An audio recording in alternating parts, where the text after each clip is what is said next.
আপনি কখনো রেশমের কীট দেখেছেন? নিজের সুরক্ষার জন্য সে নিজের লালা থেকে একটি সুতো উৎপন্ন করে আর সেই সুতো দ্বারা নিজেকে পেঁচিয়ে নেয় প্রকৃতি এবং অন্য জীবজন্তুর হাত থেকে সুরক্ষার জন্য। কিন্তু যখন সেই সুতো শুকিয়ে যায় তখন কি হয়? তা একটা খোলসে পরিণত হয়, এত সবল হয়ে যায় যে সেই রেশমের কীট তা ভেঙে বাইরে বেরিয়েই আসতে পারে না। শেষ পর্যন্ত এই কারণেই সে মৃত্যু লাভ করে। এবার যদি একটা প্রজাপতির কথা বলি, তাহলে প্রজাপতি কি করে? যখন সে উড়তে চায় সে নিজেই নিজের খোলস ভেঙে ফেলে, সে তার পাখনা মেলে আর তারপর সে আকাশে উড়ে বেড়ায়। এটাই হলো শিক্ষা আমাদের জন্য। যদি আমরা আকাশে উড়ে বেড়াতে চাই তাহলে আমাদেরকেও অন্তর থেকে সেই খোলস ভাঙতে হবে, অর্থাৎ নিজেদেরকে বন্ধন থেকে মুক্ত করে দিতে হবে। সুরক্ষার জন্য কোনো বাঁধনে জড়িয়ে পড়া এ হলো সবথেকে বেশি অসুরক্ষিত কার্য। জীবনে সুরক্ষার ভয় থাকাটা উচিত, কিন্তু তা যদি অত্যাধিক হয়ে যায় তাহলে তা আপনাকে এতটাই দুর্বল করে দেবে যে আপনি নিজেরই সুরক্ষার চক্র ভেঙে বেরোতেই পারবেন না। যদি আপনি নবনির্মাণ করতে চান তাহলে আপনাকে নিজের এই সুরক্ষা কবচ ভেঙে বেরোতেই হবে, সাহসের সাথে পরিশ্রম করতে হবে। আর যদি আপনি এটা করতে পারেন তাহলে আপনার উড়ান কেউ আটকাতে পারবে না। আসুন আমার সাথে ভালোবেসে বলুন, রাধা রাধা।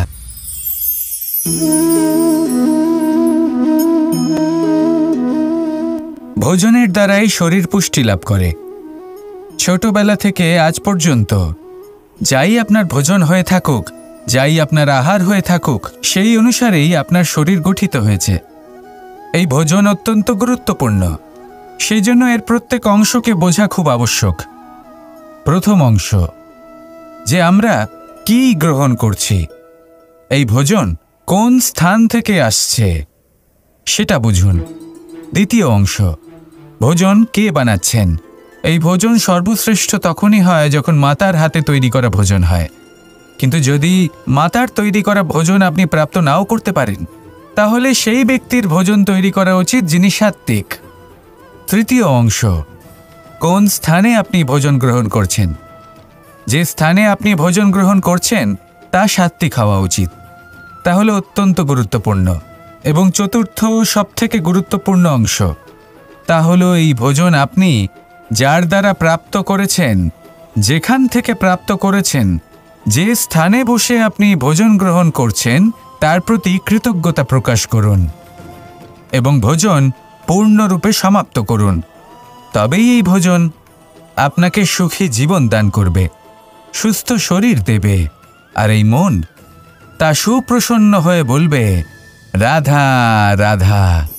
যদি আমি কোনো বনে যাই, কোনো নির্জন বনে, সেই বনের বিষয়ে, সেই পথের বিষয়ে, গাছপালার বিষয়ে, পশুপক্ষীর বিষয়ে আমার যদি কোনো জ্ঞান না থাকে, সেই বনের ক্ষুদ্র থেকে ক্ষুদ্রতর অংশের বিষয়ে যদি আমার কোনো জ্ঞান না থাকে, তাহলে হতেই পারে সেই বনে কোথাও আমি হারিয়ে যাব।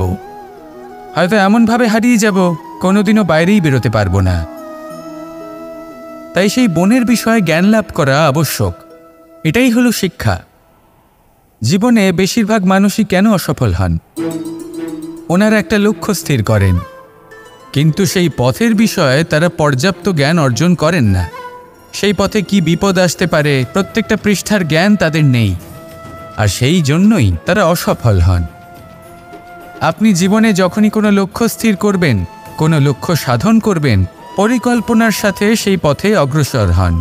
সেই পথকে বোঝার চেষ্টা করুন, সেই পথের বিপদ সম্পর্কে জ্ঞান লাভ করুন, সব কিছু জানার চেষ্টা করুন, অজানা তথ্য আহরণ করুন, আর তারপর সেই লক্ষ্যের প্রতি নিজেকে সমর্পিত করুন।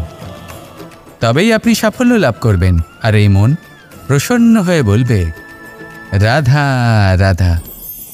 অন্ধকারাচ্ছন্ন রাত্রি যদি এসে থাকে তাহলে আলোকিত প্রকাশ নিয়ে সূর্যও অবশ্যই আসে। রোগ যদি এসে থাকে তাহলে তার ওষুধও অবশ্যই আসে।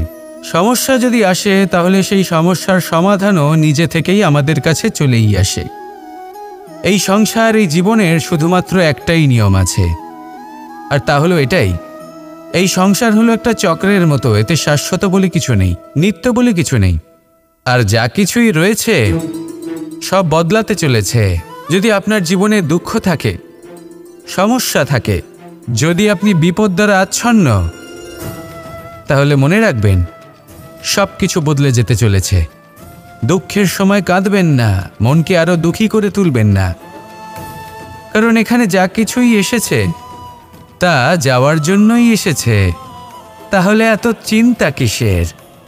আনন্দ সহকারে জীবনযাপন করুন, আর আমার সাথে ভালোবেসে বলুন রাধা রাধা। ফাসান সে জিড়নানি যথা বিহার, নবানি গ্রহাতি নরোপরানি, তথা শরীরানি বিহায় জিড়না, ননিয়ানি সয়াতি নবানি দে। আত্মার কখনোই মৃত্যু হয় না। আত্মা শুধু শরীর বদল করে, রূপ বদল করে। আর যেখানে আত্মার মৃত্যু হতে পারে না, সেখানে প্রেম কিভাবে সমাপ্ত হতে পারে? কারণ প্রেম হলো নিজেই পরমাত্মার রূপ। কখনো সে সীতার খোঁজে বনে বনে ছুটে বেরিয়েছে, কখনো সে রাধার প্রেমে বনকে বৃন্দাবন রূপে সাজিয়ে তুলেছে, কখনো সে কানাই রূপে গোকুলবাসীদের মন জয় করে নিয়েছে, আবার কখনো সে মাখন চোর নন্দলালের রূপে সবার মনে ভালোবাসার স্রোত বইয়েছে। কখনো নিজের হাতে বাঁশি নিয়ে তাতে ভালোবাসার সুর তুলেছে, আবার কখনো নিজের আঙুলে সুদর্শন চক্র ধারণ করে ধর্ম এবং প্রেমের বিরোধীদের সংহার করেছে।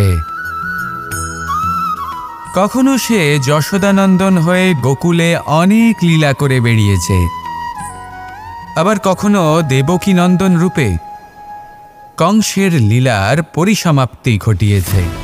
কখনো যুদ্ধবিমুখ হয়ে প্রজাদের রক্ষা করেছে, আবার কখনো ধর্মরক্ষার জন্য সে যুদ্ধে অবতীর্ণ হয়েছে সারথীর রূপে, এবং এই সংসারকে গীতার জ্ঞান প্রদান করেছে। এই ভালোবাসা নয় তো কি, যে গোলকে নিজের রাধাকে হারানোর পরে নিজেও পৃথিবীতে অবতীর্ণ হয়েছে এই সংসারকে প্রেমের শিক্ষা দিতে। এই প্রেম ছাড়া আর কি, যে বৈকুণ্ঠে নিজের লক্ষ্মীকে হারিয়ে সেই সংসারে শ্রীনিবাসের রূপে এসেছে, এই সংসারে নিজের ভালোবাসাকে পেতে এসেছে। এই প্রেম হলো অনন্ত, এর যাত্রা হলো অনন্ত, এবং এই প্রেম যার যাত্রার কোনো অন্ত নেই, আর যার প্রভাব হলো সুগভীর, সেই পরমাত্মারূপী প্রেমকে এই প্রেম দূতের প্রণাম।